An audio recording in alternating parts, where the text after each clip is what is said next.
हरे कृष्णा। भक्तजनों, कल है वर्ष की सबसे शुभ और फलदायक एकादशी श्री पुत्रदा एकादशी, जिसके व्रत से न केवल संतान की प्राप्ति होती है बल्कि संतान की दीर्घ आयु, संस्कार और सद्बुद्धि भी प्राप्त होती है। लेकिन प्रश्न उठता है, क्या केवल एकादशी का व्रत कर लेने से ही फल मिल जाता है? क्या हर कोई ये व्रत करता है उसे पुत्र, सुख और मोक्ष मिल ही जाता है? आज की कथा में आपको इसका उत्तर मिलेगा। इस व्रत का वर्णन भविष्य पुराण और नारद पुराण में मिलता है। पुत्रदा एकादशी 2 बार आती है, एक पौष मास में और दूसरी श्रावण मास में। लेकिन जो एकादशी श्रावण माह के शुक्ल पक्ष में आती है उसे ही विशेष रूप से संतान की प्राप्ति के लिए श्रेष्ठ माना गया है। इस दिन भगवान नारायण विशेष रूप से श्री राम और बाल गोपाल स्वरूप में पूजे जाते हैं। जो भी श्रद्धा और नियम पूर्वक इस व्रत को करता है, भगवान स्वयं उसके कर्मों का भार हर लेते हैं। विशेष रूप से वे माता पिता जिनके संतान नहीं होती, उनके लिए यह व्रत अमोघ माना गया है। हरे कृष्णा। आइए अब बात करते हैं व्रत की विधि और नियमों की। एकादशी व्रत की पूर्व संध्या अर्थात आज रात्रि को क्या क्या आपको करना है? सात्विक भोजन करें, 16 श्रृंगार से दूर रहें, लहसुन, प्याज, मांसाहार, तामसिक आहार का पूर्ण त्याग करें। व्रत के दिन सुबह ब्रह्म मुहूर्त में उठें, स्नान करके स्वच्छ वस्त्र धारण करें, श्री हरि विष्णु जी का ध्यान करें, 1 लोटा जल, चावल, तिल, पुष्प लेकर व्रत का संकल्प लें।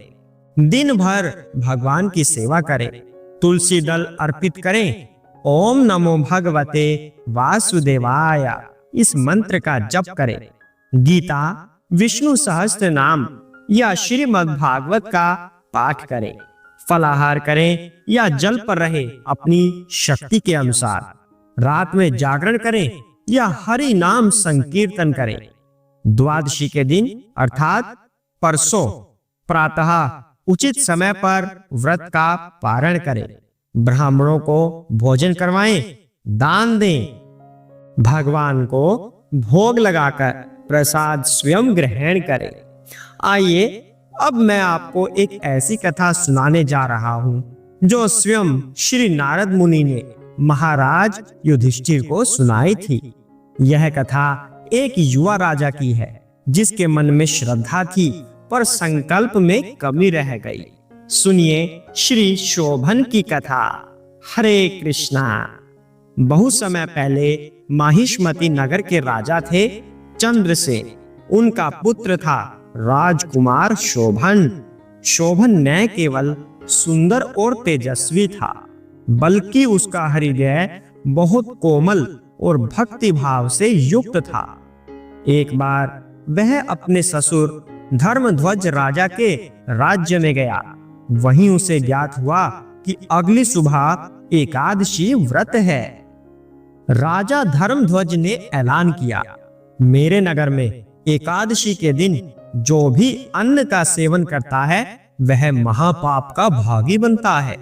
राजकुमार शोभन के मन में उलझन हुई। शरीर दुर्बल था, यात्रा से थका हुआ था, पर उसने निश्चय किया, जो भी हो मैं यह एकादशी व्रत अवश्य करूंगा। उसने व्रत का पालन किया पर श्रद्धा में थोड़ी ढिलाई रह गई। अंत में वह भूख, प्यास और दुर्बलता के कारण मृत्यु को प्राप्त हो गया। परंतु कथा यहीं समाप्त नहीं होती। शोभन की मृत्यु के बाद उसे एक अलौकिक नगर की प्राप्ति हुई। सोने की दीवारें, रत्नों से जड़ी भूमि, दिव्य सेवक, सुंदर स्त्रियां, सब कुछ था, पर यह नगर अस्थिर था। हर दिन उसका वैभव घटता जा रहा था। एक दिन उसकी पत्नी शैव्या जो अत्यंत पतिव्रता और तपस्विनी थी, उसे स्वप्न में देखती है, वह स्तब्ध हो जाती है। हे प्रभु, आपने तो व्रत किया था, फिर ऐसा अधूरा फल क्यों?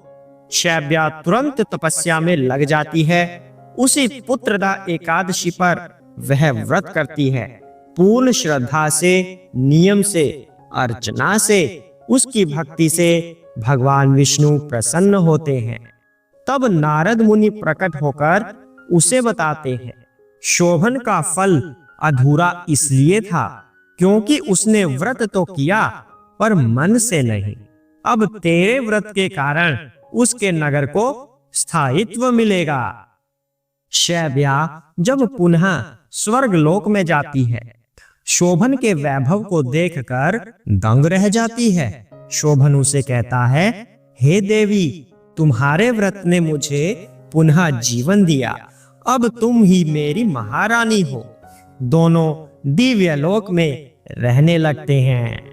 इस कथा से हमें क्या सीख मिलती है? आप कमेंट बॉक्स में लिखकर बताइए कि क्या सीख आपको मिल रही है।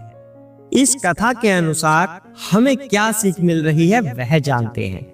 केवल व्रत कर लेना ही काफी नहीं, श्रद्धा, नियम और संकल्प से किया गया व्रत ही पूर्ण फल देता है। और जब कोई अपना हमारे लिए भक्ति करता है तो उसका फल उन्हें भी मिलता है। इसलिए कल पुत्रदा एकादशी पर व्रत करें, पर मन, वाणी और कर्म से करें। अब जानते हैं कल की तैयारी कैसे करनी है और हमें क्या प्रेरणा चाहिए। भक्तजनों, कल आप व्रत रखें, भगवत भक्ति में रहें, श्री हरि का स्मरण करें, घर में तुलसी जी का दीपक जलाएं और बाल गोपाल को पंजीरी, दूध और फल का भोग लगाएं।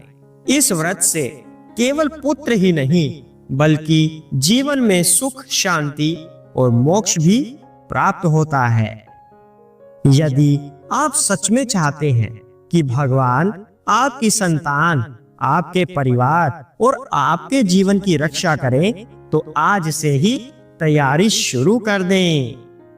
कल के दिन को केवल व्रत न बनाएं, उसे श्री हरि के चरणों में समर्पण का पर्व बना दें। जय श्री विष्णु, जय श्री गोपाल, जय पुत्रदा एकादशी। जरा रुकिए, अभी कहानी पूरी नहीं हुई। अभी एक बड़ी ही महत्वपूर्ण बात सामने आ रही है। यहाँ पर शैब्या की भक्ति केवल अपने पति के लिए नहीं थी, वह भगवान विष्णु के चरणों में पूर्ण समर्पित थी। उसने कोई शर्त नहीं रखी, ना फल की इच्छा की, ना मान की, केवल भक्ति की उसकी इच्छा थी। श्रील प्रभुपाद जी यही समझाते हैं, सच्ची भक्ति का अर्थ है भगवान को प्रसन्न करना बिना किसी स्वार्थ के।